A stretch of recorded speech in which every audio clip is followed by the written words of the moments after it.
अस्सलाम वालेकुम स्टूडेंट, हमारे पास जो क्वेश्चन नंबर 6 है वो हम स्टार्ट करने लगे 12.2 का, जिसमें वो ये कह रहा है कि इसकी ना मैं स्टेटमेंट आपको आसान अल्फाज में समझा देता हूँ। वो ये कह रहा है कि 10 बॉयज़ हैं, वो एक पेट्रोल पंप पर काम करते हैं। उनके जो डेली वेजेस हैं ना, वो क्या हैं, ये सारे यानी कि 4250, 4350, 4400, 4250, 4350, 4410, 4500, 4300, 4500, 4390, यानी 10 बॉयज़ हैं। Number n is equal to 10 होगा, ठीक है, या आप इसे x भी कह सकते हैं, x इज इक्वल टू 10। ये 10 बॉयज़ हैं, उनके वीकली जो है ना, उनकी जो वेजेस बनती हैं, यानी फर्स्ट वीक ये इतने पैसे बनते हैं, सेकंड वीक इतने बनते हैं, थर्ड वीक इतने बनते हैं, fourth week, fifth week, six, seventh, eighth week, इस तरह यानी कि हर वीक में उनकी ये पेमेंट बनती है। अब वो ये कह रहा है कि find arithmetic mean by short formula. अब वो ये कह रहा है कि ये जो इनकी वीकली जो वेजेस हैं, ये जो वीकली वेजेस हैं, इनकी आपने अरिथमेटिक मीन फाइंड करना है किससे? By short formula. ठीक है, शॉर्ट फार्मूला क्या होता है ये भी मैं आपको बता देता हूँ। उसके बाद कह रहा है कि इनकी ना सिर्फ अरिथमेटिक मीन फाइंड करें बल्कि मीडियन और मॉड भी फाइंड करें। ये जो इनकी वेजेस हैं वीकली, इनका हमने अरिथमेटिक मीन भी फाइंड करना है, मीडियन भी फाइंड करना है और मॉड भी फाइंड करना है। तो अब हमारे पास अगर देखें तो ये जो इसमें ना हमारे पास असल में जो शॉर्ट फार्मूला होता है ना अरिथमेटिक मीन का, x is equal to a plus summation d over x होता है। ठीक है, इसको आप यूं भी लिख सकते हैं, x bar is equal to a plus summation d over n, यानी इस x की जगह आप n भी लिख सकते हैं या x ही रहने दें, एक ही बात है, दोनों फार्मूलाज यूज कर सकते हैं। तो ये तो हमें पता यानी कि ए हमारे पास कितना है, एक्स कितना है, समेशन डी। तो ये जो सम है ना, ये क्या होता है? सिग्मा इसे कहते हैं, ग्रीक लेटर है। इसका मतलब है डी की जितनी भी वैल्यू यहाँ पे, यानी कि डी की जितनी भी वैल्यू निकलेंगी, ये सारी वैल्यू को जब हम ऐड करेंगे तो उससे क्या होगा? समेशन डी, मतलब जो डी की वैल्यू है उन सारों को हमने क्या कर देना है? ऐड कर लेना है। ये जो ए होता है ना, ए हमारे पास क्या होता है? एक अज्यूम्ड वैल्यू होती है, यानी कि आप यूं समझिए कि एक मीन वैल्यू होती है, और इसमें जितनी भी वैल्यू है, यानी ये 1 2 3 4 5 6 7 8 9 10, ये जितनी भी 10 वैल्यू, अगर तो वो आपको बता देता है तो ठीक है, अगर नहीं बताता तो जो वैल्यू होती है आप कोई भी ले सकते हो। तो अब हम इसके लिए क्या करेंगे? ठीक, अब इसमें क्या कह सकते हो? टेकिंग डेविएशन, इसको कहते हैं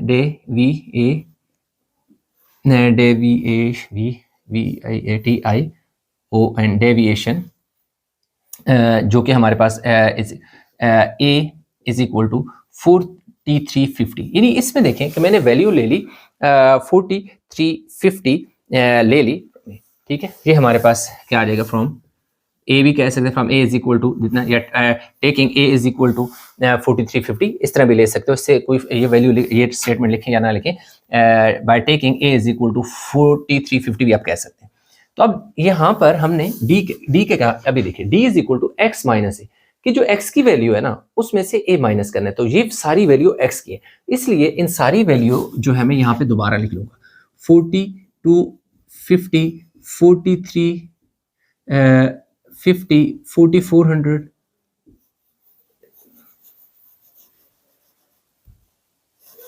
ये आ जाएगा जी 4400, फिर आ जाएगा जी 42 50 43 50 है, ठीक है जी 50 44 10 4500 और 4300 4500 4390।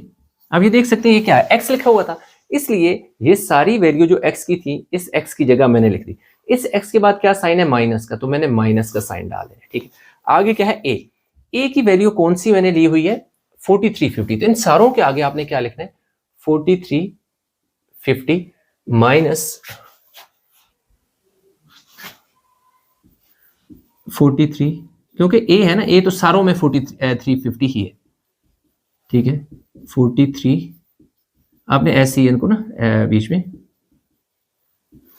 Minus 4350 minus 4350 minus 4350 and then minus 4350 हो जाएगा और 4350 हो जाएगा। ठीक है, अब आपने क्या करना है कि इसके आगे जो आंसर आएगा वो आपके पास आंसर आएगा जी इक्वल के बाद डी आ जाएगा। ठीक है जी, आप इसको यूं भी लिख सकते हैं, x minus a is equal to d. आप चले ऐसे कह लें, x की जगह x की वैल्यू, फिर माइनस, फिर a, और जो वैल्यू आएगी वो क्या आएगी, d आएगी।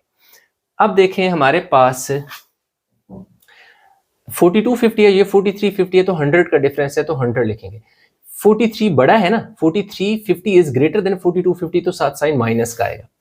अब देखें 4350 है, ये भी 4350 है, तो ये दोनों क्या हो जाएंगे, माइनस होके जीरो हो जाएंगे। ये दोनों क्योंकि सेम वैल्यू थी, एक प्लस की वैल्यू और एक माइनस की वैल्यू। अब देखें 4400 माइनस 4350 है, तो लाजिम बात है 50 का डिफरेंस है, तो यहाँ पे आपने 50 लिख देना और साथ प्लस का साइन डाल। अगेन यहाँ पे 4250 और 4350, तो ये अगेन माइनस 100 का डिफरेंस है। 4350 बड़ा है ना, तो 4250 से, इसलिए साथ साइन माइनस का लगाना है। जैसे ये देखो 44 बड़ा था 43 से, तो साथ साइन प्लस लगा। 4350 माइनस 4350 दोनों सेम है, इसलिए यहाँ पे आंसर क्या है, 0। अब 4410 है और यहाँ पे क्या है 43, हमारे पास क्या आ गया 50, तो यहाँ पे हमारे पास क्या हो जाएगा 0। एक सेकंड, ये 44 हमारे पास है, 4410 है, यस 4410 हमारे पास है। तो ये हमारे पास देखें ये 50 और 10 60 आ जाएगा हमारे पास। कितना आ जाएगा जी, 60, और 44 बड़ा है तो साथ साइन प्लस का आएगा।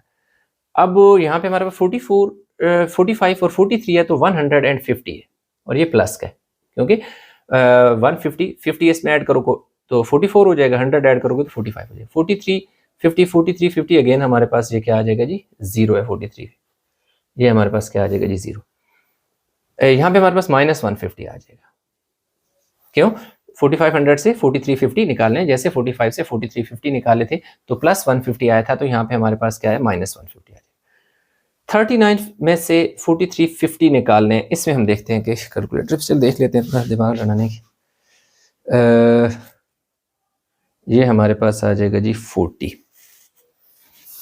ये हमारे पास क्या आ गया जी 40। अब हम चेक करते हैं कि हमारी जो वैल्यू आई है ये हमारे पास ठीक आई। पहली हम चेक कर लेते हैं जी, माइनस 100, फिर देखिए जी 0, फिर 50, फिर माइनस 100, 0, 60, 150, 150 एक से यहाँ हमारे पास जो वैल्यू 14 है 4500, एक सेकंड, यहाँ पे हमारे पास कुछ वैल्यू जो है, हाँ ये वैल्यू होती है ना, ये देखें ये 4300 है, ये 4350 है, तो ये हमारे पास कितना आ जाएगा, प्लस 150 आ जाएगा। ठीक है जी, 150 आ जाएगा। अब फिर हम एक दफ़ा चेक कर लेते हैं, माइनस देखिए जी 60, 150, 150 और 40, ये प्लस है, और इसमें हमारे पास ये 50 है, ये आके आ गया 50। ये देखें 4300 से 4350 निकालेंगे तो 50 बचेगा, तो ये हमारे पास आ गया। अब हमने इन सारी वैल्यू को क्या करना है, ऐड करना है। अब देखें इसमें हमारे पास जो वैल्यू है ना माइनस वाली, वो आप चेक कर लें वो कितनी है, और प्लस वाली वैल्यू कितनी है, तो इन सारों को हम ऐड कर देंगे, तो हमारे पास इसका आंसर आ जाएगा जी। इसमें हमारे पास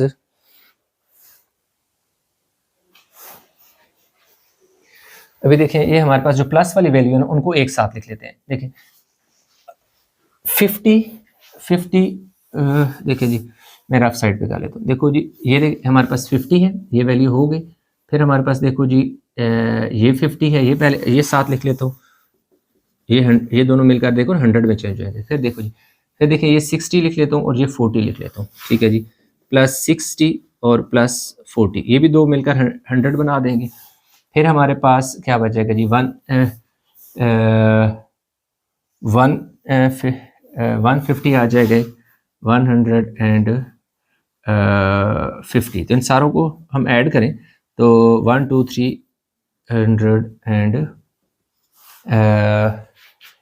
350 आ जाएगा।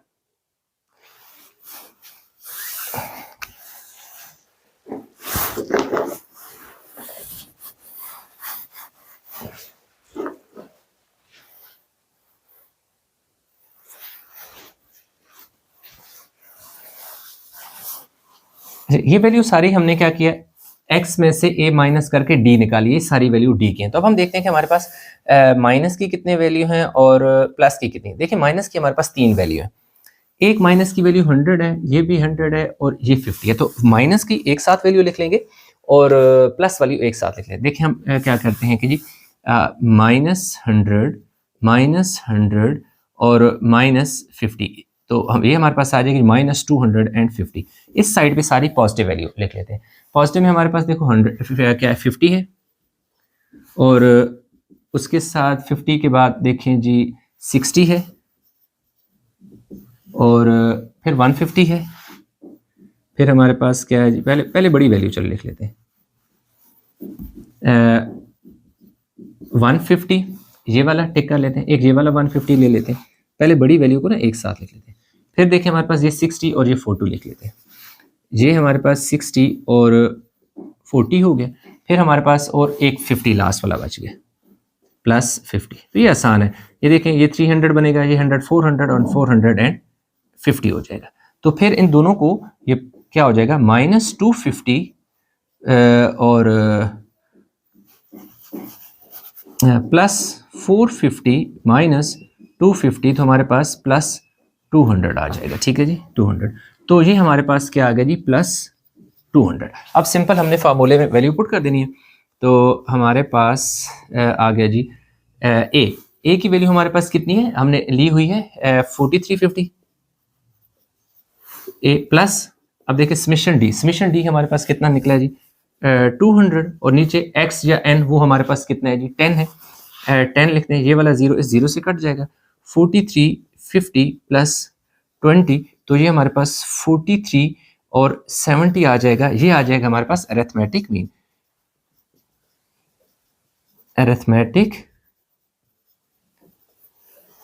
मीन जो कि x बार से रिप्रेजेंट होता है। ये हमारे पास आ गया जी 43 एंड 70। ये हमारे पास जो पहला पार्ट है उसका आंसर आ गया। वीडियो को पास करके ये उतार लें, इसके जो बाकी पार्ट है वो हम करेंगे।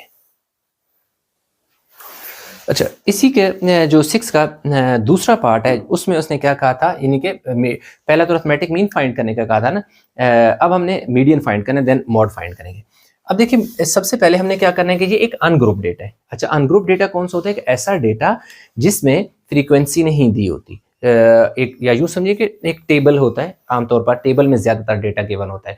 एक जैसे क्वेश्चन हमने आप देखें 5 देखें, या क्वेश्चन नंबर आप इस बुक का 4 देखें, तो उनमें फ्रीक्वेंसी यानी ग्रुप डेटा में फ्रीक्वेंसी गिवन होगी, अनग्रुप डेटा में फ्रीक्वेंसी नहीं होगी, अनसिस्टमैटिक डेटा होगा। ये देख सकते हैं कि 42 50 42 50 4300 43 50 43 50 43, यानी कि ये दो नंबर सेम रिपीट हो रहे हैं, ये फिर अलग नंबर है, फिर दो नंबर रिपीट हो रहे हैं, फिर ये एक अलग नंबर है, फिर ये अलग नंबर है, फिर ये एक अलग नंबर है, फिर ये दो रिपीट हो रहे हैं, यानी कोई इसमें पैटर्न नहीं है, यानी अनपैटर्न या अनसिस्टमैटिक डेटा होता है। ठीक है, तो इसलिए हम यहाँ पे अनग्रुप डेटा का जो अरिथमेटिक मीन का फार्मूला है वो लगाएंगे। ये अनग्रुप डेटा के लिए यूज होता है। ठीक है, तो नंबर ऑफ ऑब्जर्वेशन x = 10 है। कैसे, 1 2 3 4 5 6 7 8 9 और 10, यानी ये 10 नंबर है, तो x की वैल्यू या n = 10 है। ठीक है, x से भी रिप्रेजेंट हो सकता है, n से भी रिप्रेजेंट हो सकता है, तो ये हमारे पास क्या है 10 है। तो चले हम इधर n number of observation n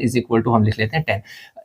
अब तो मीडियन का फार्मूला लगेगा कब, इवन, जब नंबर ऑफ ऑब्जर्वेशन यानी वैल्यू इवन हो तो फिर आपने ये फार्मूला लगाना है, ऑड हो तो वो एक अलग फार्मूला लगता है, वो मैं आपको बता दूंगा। वो सिंपल ये होता है कि n+1 / 2 टर्म होती है जब आपके पास क्या हो, ऑड वैल्यू हो। ठीक है, ये ऑड ऑब्जर्वेशन या ऑड वैल्यू, तो फिर आप क्या करते हैं कि ये फार्मूला लगाते हैं मीडियन के लिए।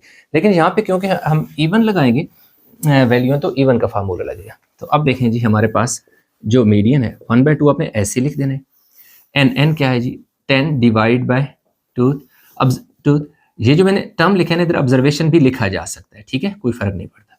तो अगेन n है, n की वैल्यू क्या है जी 10 है, और क्या है जी 2 है, /2 आगे th टर्म।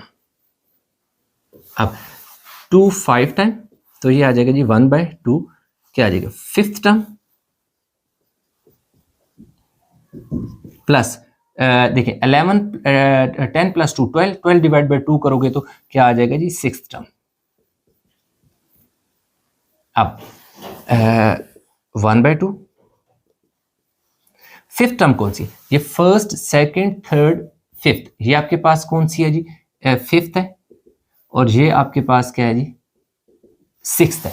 ठीक है, तो इन दोनों यानी 5th टर्म का मतलब है कि जो सॉरी ये नहीं है, ये और ये first second third fourth fifth, ये हमारे पास क्या है जी, 5th टर्म होगी, और ये क्या होगी जी, 6th टर्म होगी। तो इन दोनों को आपने ऐड करना है। ये हमारे पास आ जाएगा जी 4350 प्लस 4390। इन दोनों वैल्यू को हम क्या करते हैं जी, ऐड कर लेते हैं, 8740। तो ये आ जाएगा जी 8740 आ जाएगा। ठीक है जी, और 1/2 इसी तरह। तो ये 1/2 का मतलब है ये डिवाइड हो रहा है, ये क्या हो रहा है, डिवाइड।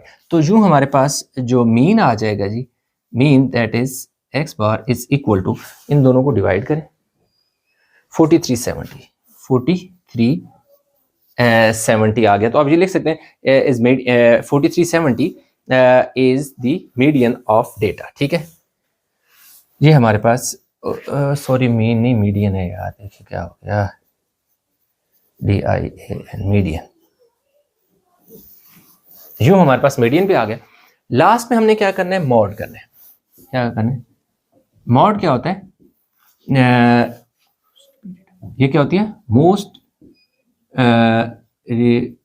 रिपीटेड टर्म, यानी वो टर्म्स जो ज्यादा बार रिपीट हुई हो, यानी हाई उसकी फ्रीक्वेंसी यानी हाईएस्ट टाइम रिपीट हुआ।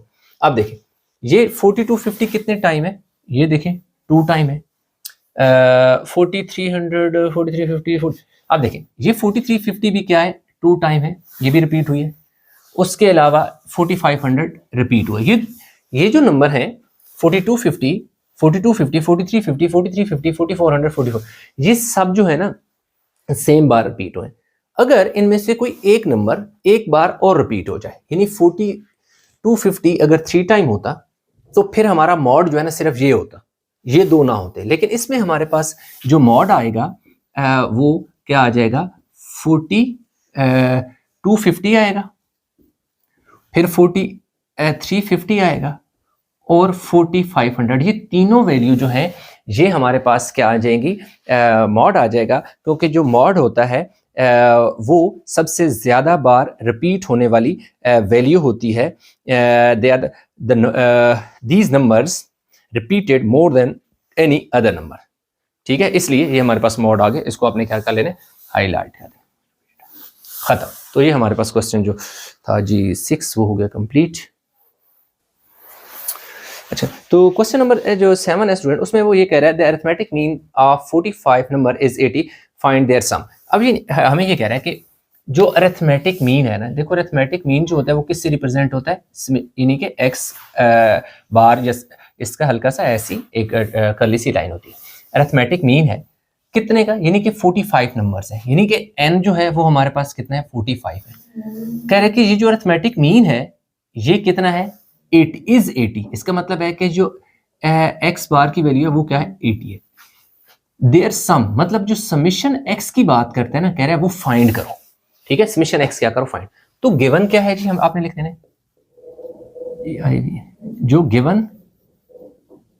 जो गिवन डेटा है उसमें हमारे पास अरिथमेटिक मीन वो कितना है जी, 80 है।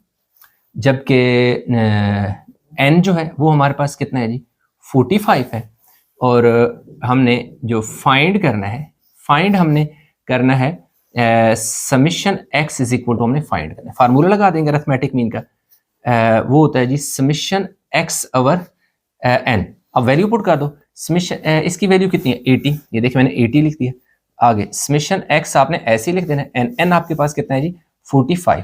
तो अब हमारे पास क्या हो जाएगा, ये दोनों आपस में मल्टीप्लाई हो जाएंगे, तो समिशन x बच जाएगा, और ये दोनों मल्टीप्लाई होके 80 और 45 आपस में क्या हो जाएंगे, मल्टीप्लाई हो जाएंगे। तो अब हम इनको क्या कर लेते हैं, 80 मल्टीप्लाई बाई 45 3600। तो summation x is equal to 3600, और इधर हम लिख देंगे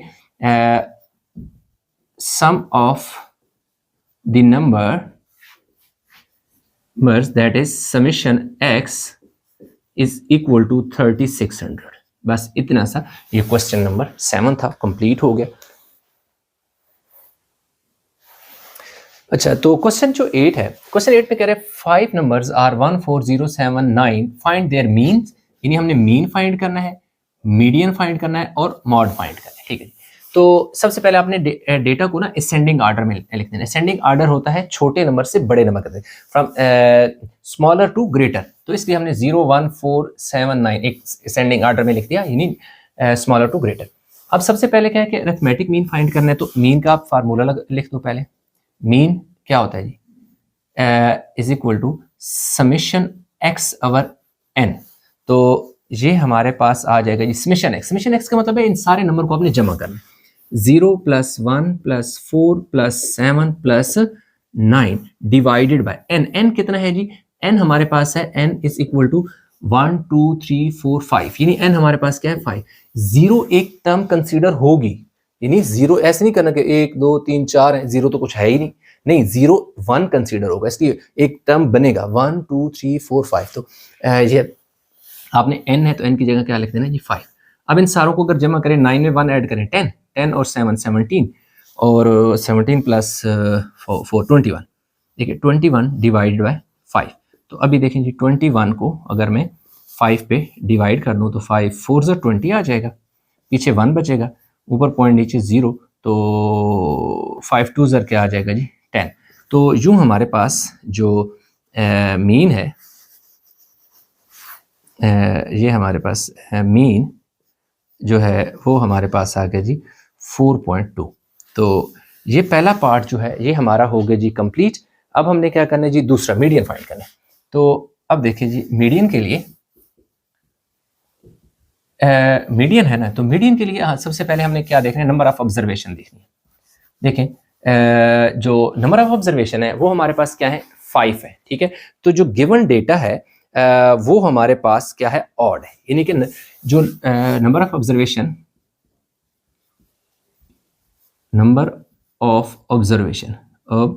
या नंबर ऑफ टर्म्स भी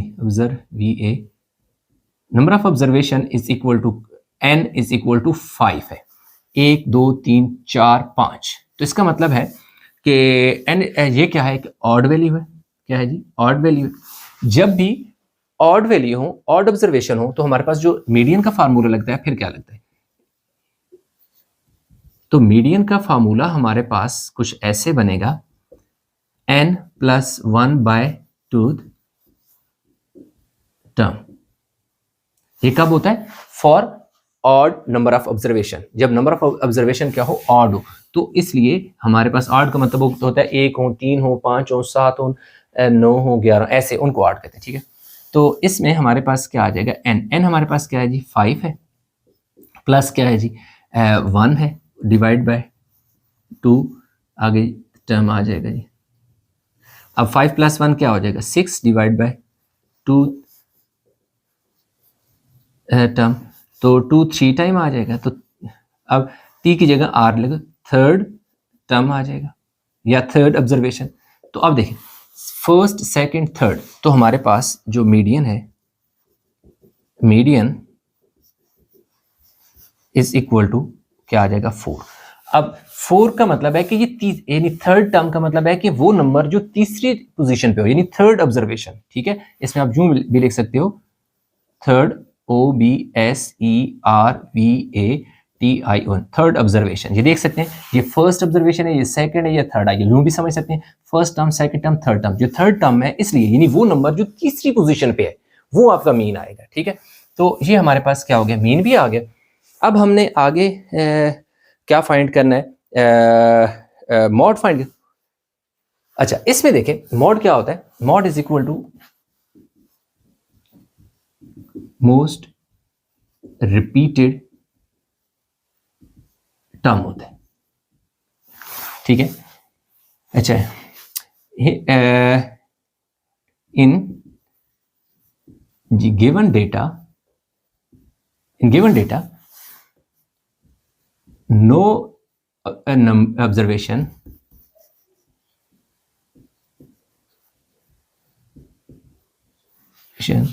is repeated,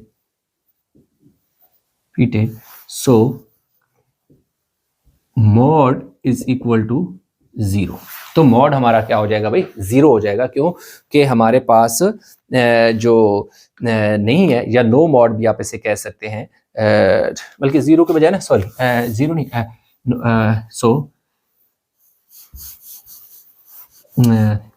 so there will be no mod। ठीक है, तो मॉड नहीं है, क्योंकि वो 0 मैंने लिखा है कि 0 कैसे, लेकिन 0 इस तरह है कि हमारे पास ये भी हो सकता है अगर 0 2 दफ़ा यहाँ में डाल दूँ, अगर मैं 0 2 दफ़ा डाल दूँ तो फिर 0 मॉड तब बनेगा। तो इस सेंस में तो ये हमारे पास इतना ही सवाल था जी, हो गया कंप्लीट। तो जो क्वेश्चन नंबर 9 है, क्वेश्चन नंबर 9 में वो ये कह रहा है कि हमें कि a set of data contains the values as, कह रहे हैं कि एक डेटा है जो कि सेट की शक्ल में, उसमें ये वैल्यू है 148, 145, 160, 157, 156 एंड 160, ये 6 वैल्यू उसने दे दिए। शो दैट, कह रहे हैं आपने ये बताना है कि mod is greater than median and median is greater than mean, कि जो मॉड की वैल्यू आएगी ना वो सबसे बड़ी होगी, उसके बाद जो सेकंड नंबर पे वैल्यू बड़ी होगी वो मीडियन की होगी, और जो थर्ड पे होगी वो मीन, यानी सबसे बड़ा नंबर ये होगा, फिर उससे जो है छोटा ये होगा, और फिर उससे छोटा ये होगा। ठीक है, तो हमने 3 चीजें फाइंड करनी है, मीन फाइंड करना है, मॉड फाइंड करना है, और मीडियन फाइंड करना है। ठीक है, तो जो उसने सीक्वेंस दिया हमें इसी की तरह फाइंड कर लेते हैं। सबसे पहले हम क्या, मॉड क्या होता है, तो जो मॉड होता है वो होता है मोस्ट रिपीटेड टर्म, जो सबसे ज्यादा मोस्ट रिपीटेड टर्म, जो सबसे ज्यादा नंबर रिपीट हो। 145 एक बार है, 148 भी एक बार है, 156 भी एक बार है, 157 भी एक बार है, तो 162 टाइम है। तो इसलिए हमारे पास जो मॉड आएगा वो आ जाएगा जी, मॉड इज इक्वल टू 160 आ जाएगा। ठीक है, पहली चीज हमने क्या कर ली, फाइंड कर ली। अब हमने क्या फाइंड करना है, मीडियन फाइंड करना है। तो अब देखें, अगर मीडियन की बात करें तो मीडियन में हमारे पास नंबर ऑफ ऑब्जर्वेशन क्या है, इवन है। तो आपने लिखना है कि मीडियन के लिए ना पहले लिख लो, ठीक है जी, नंबर ऑफ या ऐसा है कि हम ना पहले इसमें लिख लेते हैं mode is equal to median, median is equal to question mark लिख लो ताकि पता चले हम मीडियन फाइंड करें। तो इसमें हमारे पास नंबर ऑफ जो टर्म्स हैं, अच्छा नंबर ऑफ टर्म को आप नंबर ऑफ ऑब्जर्वेशन भी लिख सकते हो, 6 हैं, जो कि क्या है, इवन है। इवन है, इसलिए हमारा जो मीडियन होगा उस पे फार्मूला लगेगा 1/2, यानी इवन वैल्यू वाला लगेगा, n/2 ऑब्जर्वेशन या term plus n+2 divide by 2 observation या टर्म। ठीक है, तो हम टर्म का वर्ड यूज कर लेते हैं। अब n की 1/2, अब देखिए जी n हमारे पास कितना है जी, n इज इक्वल टू 6 है। ठीक है, नंबर ऑफ टर्म्स, एक सेकंड यहाँ पे थोड़ा सा लिख लेना, number of terms that is n is equal to 6। ठीक है, तो 6/2 term plus 6+2 divide by 2 term. अब मीडियन इज इक्वल टू 1/2। अब 2 जब 6 डिवाइड बाई 2 का मतलब है कि 2 3 6, कितना आ जाएगा जी, थर्ड टर्म। 6+2 कितना हो जाएगा, 6+2 8, 8 डिवाइड बाई 2 करोगे तो फोर्थ टर्म आ जाएगा। अब ये जो हमने लिखा था ना arranging data in ascending order, जब भी इस तरह हो तो असेंडिंग आर्डर में लिख दिया करो। वो 2 चीजें हमारी हेल्प करता है, एक तो हमें मॉड आसानी से पता चल जाता है, इनफैक्ट अगर मॉड ना भी आर्डर में हो तभी पता चल जाता है, लेकिन मीडियन में ये बहुत जरूरी होता है क्योंकि हमें टर्म्स की पोजीशन के हिसाब से मीडियन लिखना होता है, इवन नंबर के लिए या ऑड जो भी है, अनग्रुप्ड। अच्छा, ये सारा जो है ये अनग्रुप्ड डेटा है, ये सारा हमारे पास क्या है, अनग्रुप्ड डेटा है, क्योंकि इसमें और ये अनग्रुप्ड डेटा में ये फार्मूला लगता है। अब देखें जी थर्ड टर्म क्या है जी, यानी ये फर्स्ट टर्म है, ये सेकंड टर्म है, ये थर्ड टर्म है, ये थर्ड टर्म है और ये क्या है, फोर्थ, यानी ये आपके पास क्या है जी, थर्ड टर्म आ गई और ये कौन सी आ गई जी, फोर्थ टर्म आ गई। तो इन दोनों 156 और 157 इधर लिख देंगे 156 प्लस यानी थर्ड टर्म 156 है, आगे प्लस है, फोर्थ टर्म क्या है 157, तो 1/2 आ जाएगा। ये 6 और 7 13, 5 5 10 और एक कैरी भी तो था ना, 1 कैरी चला जाएगा और 1 1 और 1 2 और 1 कैरी 313। अब हम इन दोनों को क्या कर लेते हैं जी, डिवाइड कर लेते हैं हमारे पास, तो देख लेते हैं कि हमारे पास क्या आंसर आ जाता है। 156.5 ये हमारे पास क्या आ जाएगा जी, मीडियन आ गया। मीडियन इसको x इज इक्वल टू 156.5, ये मीडियन आ गया। अब हमने आगे क्या फाइंड करना है, थर्ड पे मीन फाइंड करना है। मीन यानी कि जो x से इसको इस तरह लिखेंगे, जो कि हमने क्या करना है, फाइंड करना है। तो अब इसका फार्मूला क्या होता है, ये इसका फार्मूला होता है जी समेशन x ओवर n। ये सारी वैल्यू जो है ना, ये सारी वैल्यू x कहलाएंगी, ये सारी वैल्यू x होगी। इसलिए हम क्या करेंगे, इस सारे की जगह ना ये वैल्यू सारी लिख देंगे 145 प्लस 148 प्लस 156 157 156 प्लस 157 और 162 टाइम लिख दें, डिवाइडेड बाय क्या कर दें 6 कर दें। तो ये हमारे पास जो इन सारों का सम है 145 156 157 60 एंड 160 926 आ जाएगा जी।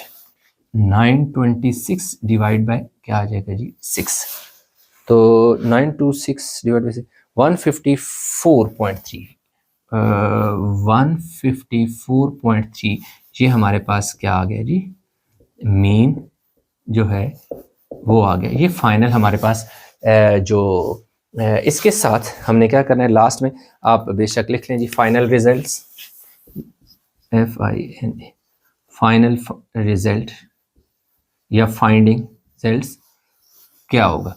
सबसे पहले हमने क्या फाइंड किया था जी, मॉड। नंबर 1 हमने मॉड फाइंड किया, मॉड वो कितना है जी 160। नंबर 2 पे हमने क्या फाइंड किया जी, मीडियन।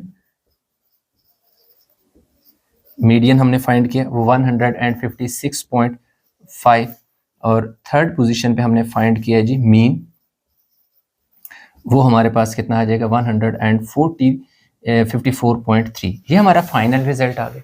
तो उसने हमसे क्या कहा था कि शो दैट, देखो जी उसने क्या कहा, शो दैट क्या है, मॉड मीडियन और मीन। देखो जी उसने क्या कहा था जी, mode is greater than median and median is greater than mean. तो अब यही बात है बिल्कुल। मॉड की क्या वैल्यू आई है, मॉड की value 160 is greater then 156.5 and 156.5 is greater then 143.5। यही चीज हमने शो करनी थी कि जो मॉड आएगा वो सबसे बड़ी वैल्यू होगी, फिर उससे छोटी मीडियन होगी, फिर सबसे छोटी क्या होगी, मीन होगी। तो यही चीज हमने जो है साबित करनी थी। तो ये हमारे पास ये प्रूव हो गया। तो क्वेश्चन नंबर 9 जो है वो अपने इख्तिताम को पहुंचा।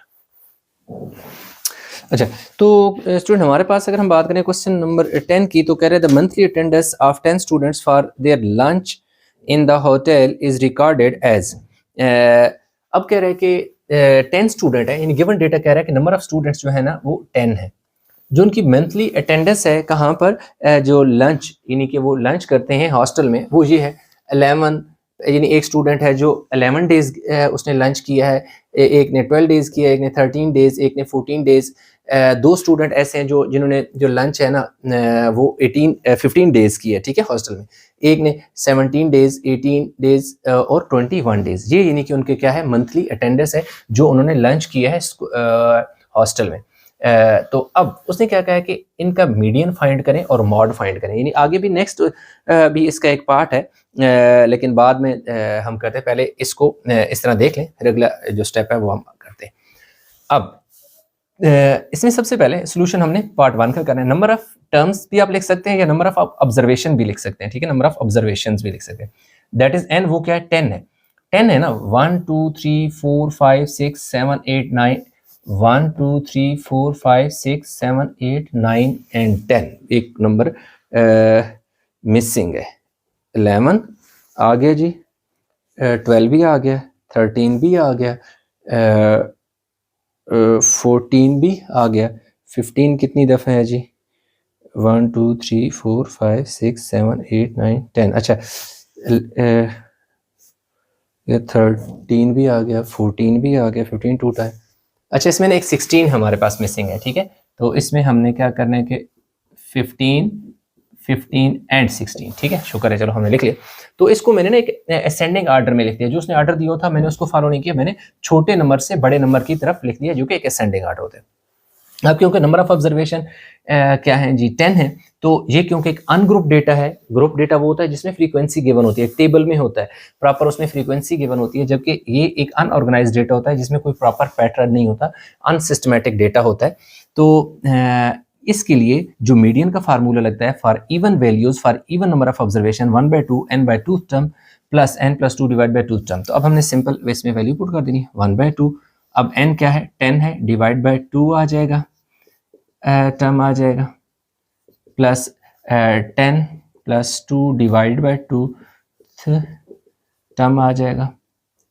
अब 1/2, अब 2 5 टर्म, 5 टाइम 10 होता है तो 5th टर्म आ गई, प्लस 10 + 2 12, 12 डिवाइड बाई 2 तो कितना आ जाएगा जी 6th टर्म आ जाएगी। ये असेंडिंग आर्डर में इसलिए लिखते होते हैं, उसकी वजह ये होती है कि जब हम मीडियन फाइंड करते हैं तो हमारे पास जो पोजीशन होती है 5th और 6th या 3rd और 4th जो भी है वो आसानी से निकल आती है।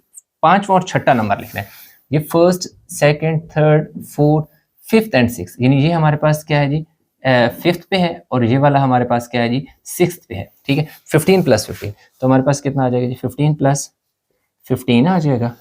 तो यूं हमारे पास जो मीडियन है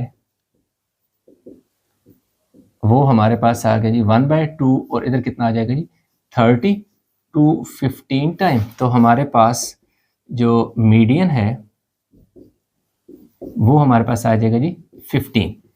नेक्स्ट हमने क्या फाइंड करना है जी, एक तो मॉड फाइंड करना है, फिर इसकी एक और चीज़ है वो भी हम चलते हैं मॉड। अब देखिए मॉड हमने कैसे फाइंड करना है, मॉड क्या होता है जी मोस्ट रिपीटेड टर्म होती है, ठीक है जी, जो सबसे ज़्यादा बार टर्म रिपीट हुई हो, ठीक है। तो इसमें सबसे ज़्यादा बार जो नंबर रिपीट हुआ है वो क्या है 15 है, यानी इसके अलावा कोई ऐसा नंबर नहीं है जो रिपीट हुआ हो, तो इसलिए हमारे पास जो आ जाएगा मॉड वो हमारे पास 15 आ जाएगा, ठीक है। तो मॉड इज इक्वल टू 15 आ गया, ठीक है, मॉड आ गया। अब हमारे पास ये बेशक आप स्क्रीनशॉट ले लें इसका, वीडियो को पास करके हम इसका आगे जो पार्ट है वो कंप्लीट करते हैं। अच्छा इस क्वेश्चन नंबर जो 10 है, इसमें जो 3rd पे उसने लास्ट में क्या क्या कहा हुआ था कि also find mean by short formula, कि मीन फाइंड करना है शॉर्ट फार्मूला। तो मीन का जो शॉर्ट फार्मूला होता है वो होता है a + summation d over n। तो इसके अलावा कहते हैं कि d = x - a if d = यानी क्या कहते हैं कि अगर इफ d = x - 20, ठीक है। तो x - a यानी यहाँ पे इनफैक्ट वो a की वैल्यू जो है ना वो 20 है, a की वैल्यू क्या है 20 है, क्योंकि हमारे पास ये होता है कि d = x - a = क्या होता है जी x - a होता है, d = x - इनफैक्ट a होता है, ठीक है, d = x - a होता है। तो अब हमने ये किया कि d को इधर लिख दिया ना और x - a को इधर लिख दिया, x फिर -a 20 है, x माइनस d = x - 20 का मतलब है कि a = क्या है जी 20 उसने लिया हुआ है, ठीक हो गया। तो अब हमारे पास ये जितनी भी वैल्यू हैं x की, ये सारी वैल्यू x की है। तो ये देख सकते हैं कि हमने फाइंड क्या करना है समेशन d, ये देखो समेशन का मतलब होता है सम को शो करता है। तो a हमारे पास ऑलरेडी 20 है, ठीक है, तो a तो हमारे पास 20 आ गया, n भी हमारे पास आ गया कि नंबर ऑफ ऑब्जर्वेशन जो है वो 10 है, a भी हमारे पास है, n भी है, समेशन d। तो इन सारी जो d की वैल्यू है वो निकालेंगे तो हम उनको ऐड करेंगे। तो d क्योंकि हमने निकालना है तो हमने क्या लिख दिया x फिर -a हमारे पास 20 है और d को इधर लिख दिया। अब ये सारी वैल्यू x की हैं तो ये देख सकते हैं सारी जगह मैंने x लिख दिया। आगे माइनस का साइन है, मैंने सारा माइनस का डाल दिया। आगे 20 है तो इसका मतलब इन सारों की जगह आपने क्या लिख देना है, 20 लिख देना है। तो फिर जो भी इसका आंसर आता जाएगा हम लिखते जाएंगे। पहले तो 20 इसमें लिख लो ना, आगे सारे इक्वल है तो इक्वल का साइन डाल दे। अब इधर पीछे कितना बचेगा, -9 बचेगा, यानी 20 में से 11 गया तो 9, 20 इज ग्रेटर देन 11 तो इसलिए साथ साइन माइनस का आएगा। 20 में से 12 गया तो 8 बचेगा, तो 20 इज ग्रेटर देन 12 माइनस, पीछे कितना बचेगा जी 7, 20 में से 13 गया तो 7, 20 बड़ा है तो माइनस लगाओ। अब 20 में से 14 निकालो तो 6 बचेगा, साथ साइन माइनस का लगा देना।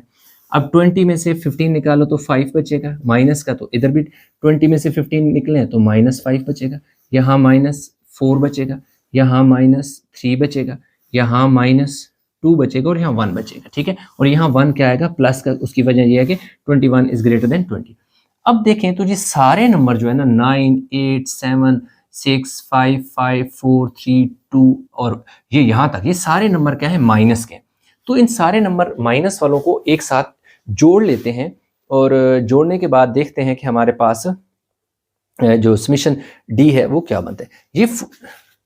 ये सारे नंबर जो है ना इन सारों को इकट्ठा करो तो क्या बनता है 49 बनता है, -49। उस -49 से +1 निकाल दें तो पीछे बचेगा जी 48, तो साथ साइन माइनस का आएगा। कैसे कि ये सारे नंबर जो हैं ये सारे मिलकर 49 बनते हैं, 49 में से 1 निकालते हैं तो 48 बचते हैं। तो लाजिम बात है क्योंकि 49 बड़ा आएगा तो साथ साइन क्या आएगा माइनस का आएगा। आप बेशक इन सारों को कैलकुलेटर पे ऐड करोगे तो यहाँ तक 49 आएगा, उसमें से +1 करोगे तो -48 आ जाएगा।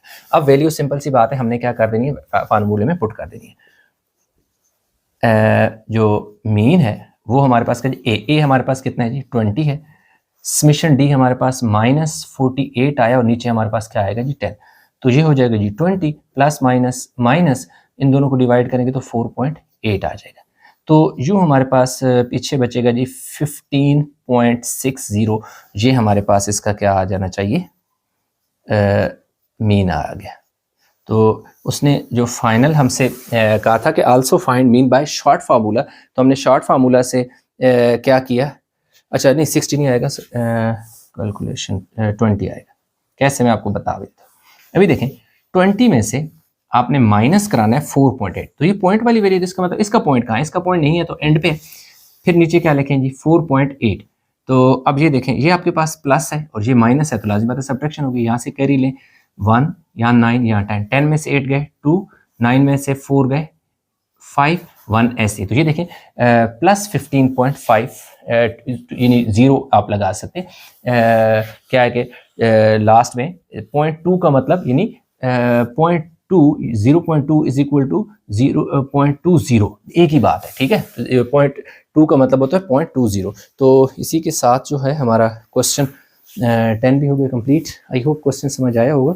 इसमें कहीं भी किसी जगह कोई कन्फ्यूजन है तो नीचे कमेंट में ज़रूर बताइएगा। तो इंशाल्लाह मिलेंगे नए लेक्चर के साथ, तब तक अपना बहुत सारा ख्याल रखिएगा। अल्लाह हाफिज़।